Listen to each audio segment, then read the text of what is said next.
मैं भारत को भारतीयता की मान्यता के आधार पर फिर से खड़ा करना चाहता हूं, उस काम में लगा हूं। सवेरे से शाम तक आपका दिन कैसे बीतना चाहिए, ये पूरा का पूरा आपके आचार में आता है। दिनचर्या, दिन को कैसे बिताना, ऋतुचर्या, ऋतु माने जो मौसम बदलते हैं उसमें आपका आचरण कैसा होना चाहिए। अभी एक खास तरह का मौसम आ गया बारिश का, तो उस समय आचरण कैसा होना।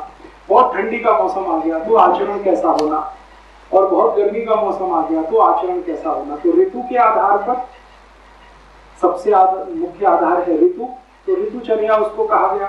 और दिन सवेरे से शाम तक, तो सवेरे से शाम तक और ऋतु के आधार पर अगर आप अपना जीवन चलाना शुरू करें तो आप भारतीयता में वापस आ जाएंगे। अब आप बोलेंगे इसके बारे में कुछ माहिती है कि हाँ है, छोटी छोटी माहिती है, छोटी छोटी बातें हैं जिनको आप ध्यान रखते हैं। सबसे बड़ी बात यह है कि आप समशीतोष्ण जलवायु में रहते हैं तो शरीर भी समशीतोष्ण रहे, समशीतोष्ण हर जगह सम में रहे शरीर। आयुर्वेद में भी ये कहते हैं कि वात पित्त कफ तीनों सम में रहे, भारतीय लोगों के लिए ये अत्यंत आवश्यक है। तो शरीर की कोई भी अवस्था सम से ना जाए, माने ज्यादा सोए नहीं एक, क्योंकि सम टूटेगा, ज्यादा जगह भी नहीं उसमें भी सम टूटेगा। तो जगना और सोना दोनों संतुलित नियमित है। तो शास्त्रों के आधार पर भारत के लिए जगने और सोने की जो अवधि तय की गई है वो दो तरह से तय की गई है। एक तो ऐसे लोग जो शरीर श्रम बहुत करते हैं, और एक तो ऐसे लोग जिनका शरीर श्रम कम है। तो जो शरीर श्रम ज्यादा करते हैं उनके लिए सोना कम से कम 8 घंटे और जगना 16 घंटे। सोना 8 घंटे, जगना 16 घंटे। शरीर श्रम करने वालों को स्पष्ट निर्देश है भारतीय शास्त्रों में कि जिंदगी का 1/3 हिस्सा उनको सोना ही पड़ेगा शरीर को सम रखने के लिए। लेकिन जो शरीर श्रम ज्यादा नहीं करते उनके लिए सोने का है 6 घंटे और जगना है 18 घंटे। अब आप देख लीजिए आप किस कैटेगरी में आते हैं।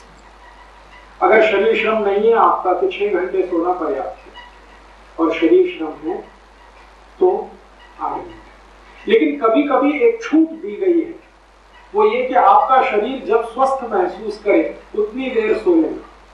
ये तीसरी एक कैटेगरी बनेगी, लेकिन ये सभी के लिए नहीं है। जब आप कोई बीमारी की स्थिति में हैं, कोई रोग की स्थिति में हैं, तो जब तक आपका शरीर स्वस्थ महसूस ना करे तब तक सोएं, और जब स्वस्थ महसूस करे तो जगें। वो बीमारी की स्थिति है तीसरी वाली। स्वस्थ होने की स्थिति 8 और 6 घंटे की, श्रम करने वालों को 8, नहीं श्रम करने वालों को 6। और बीमारी की स्थिति में जब तक आप सोएं और महसूस करें स्वस्थ, वहां तक तो 10 घंटे भी हो सकता है, 12 घंटे भी हो सकता है। ठीक है। हमारे भारतीय शास्त्रों में एक स्पेशल कैटेगरी है, अलग से लिखा गया है बच्चों के लिए। बच्चे होते हैं 1 साल की उम्र तक के बच्चों को 18 घंटे सोना, 3 साल तक की उम्र वालों को 16 घंटे, 5 साल तक की उम्र वालों को 14 घंटे, और उससे आगे 7-8 साल के हो जाएं तो 12 घंटे, फिर 10 साल के हो जाएं तो 8 से 10 घंटे। जैसे ही वो 12 साल क्रॉस करें तो 8 घंटे। जो शरीर श्रम वाले हैं उसी कैटेगरी में आ जाए। और 15 साल की उम्र का लड़का या लड़की माना जाता है कि वो मनुष्य होने की स्थिति में है, तो फिर वही श्रम वाला अगर मानसिक श्रम करता है तो 6 घंटे, शरीर श्रम करता है तो 8 घंटे। तो आप इस फॉर्मूले को अपने जीवन में हमेशा ध्यान रखें। ठीक है, तो सोना जगना हुआ। अब इसमें थोड़ा आगे आचार, सोना जगना। अब अगर आपने सोना जगना फिक्स किया है तो टाइम फिक्स करना। अगर आपकी 8 घंटे की नींद आपको पूरी करनी है तो रात को कितने बजे सोना आपके लिए फिक्स करना पड़ेगा। 8 घंटे की नींद चाहते हैं तो रात में कम से कम आपको 8 बजे 9 बजे तक तो सो ही जाना पड़ेगा, तभी 8 घंटे की नींद हो सकती है। तो इसका माने ज्यादा देर रात्रि जागरण भारतीय संस्कृति के प्रतिकूल है, तो ज्यादा रात्रि जागरण ना करें। लेकिन समय विशेष पर कोई ऐसी परिस्थिति है जिसमें आपको जागरण करना ही पड़े तो वो साल में 2-4 दिन से ज्यादा नहीं होना चाहिए। अभी जैसे समय विशेष कोई आया, आपके घर में कोई पूजा हो गई, महाभारत का पाठ या मान लीजिए रामचरितमानस का अखंड पाठ हो रहा है तो 24 घंटे पूरा होता है, तो उसमें एक विशेष परिस्थिति है तो साल में एक दिन आप ऐसा 2 दिन ज्यादा से ज्यादा 5-6 दिन हफ्ते भर का पीरियड है जो आप इसके लिए निकाल सकते हैं, लेकिन रोज का ये नहीं है। तो आप जरा सोचिए कि बेचारे ये लोग जो कंप्यूटर पर बैठ के अमरीकियों का काम करते रहते हैं, जिनको आप सॉफ्टवेयर एक्सपर्ट्स कहते हैं या बिजनेस प्रोसेस हाउसिंग में काम करते हैं, ये सब लोग भारतीय संस्कृति के विपरीत हैं। रात को सोते हैं, रात को जगते हैं, दिन को सोते हैं, और इसी का दुष्परिणाम है 35-40 की उम्र तक आते आते किसी को दमा, किसी को अस्थमा, किसी को हार्ट अटैक, किसी को डायबिटीज, किसी को नपुंसकता, ये सबसे ज्यादा बढ़ गई। मैं होम्योपैथी का डॉक्टर भी हूँ और निःशुल्क प्रैक्टिस करता हूँ सेवा के, तो मेरे पास मैक्सिमम केसेस आते हैं, मैं आपको बता रहा हूँ, ऐसे डॉक्टर बताना नहीं चाहिए, वो नपुंसकता क्या, और मैक्सिमम कैटेगरी जो है वो इन्हीं लोगों की है जो सॉफ्टवेयर में, बिजनेस प्रोसेस हाउस में और आउटसोर्सिंग के काम में रहते हैं। पति और पत्नी दोनों में, पत्नी 35 साल की है, पति 40 साल का है, 10 साल शादी हो गई, बच्चे नहीं हो रहे, और वो कहते हैं जी राजी भाई, वो धीमे से बोलते हैं कोई ऐसी दवा बताओ कि अपनी पत्नी को संतुष्ट कर सके। तो मैं उनको मजाक करता हूँ कि यार तुमने पुराने राजा महाराजाओं की कहानियां नहीं पढ़ी? कहते क्या कहानी? मैंने कहा एक राजा के पास 100 रानी होती थी, कैसे संतुष्ट करता था, तुम एक को नहीं करता। तभी वो परेशान हो।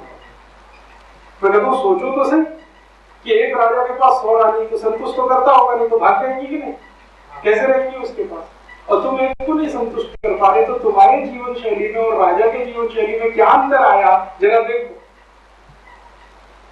तब उनको रियलाइज, ये नपुंसकता सबसे बड़े पैमाने पर फैल रही है इस क्लास में जो सॉफ्टवेयर में काम कर रहे हैं या बिजनेस प्रोसेस हाउस में काम कर रहे हैं। मुझे ये कहते हुए बहुत डर लगता है कि इस पूरे क्लास में 70% नपुंसक, स्त्री और पुरुष को 70%, इसलिए उनके यहाँ बच्चे ज्यादा नहीं हुए।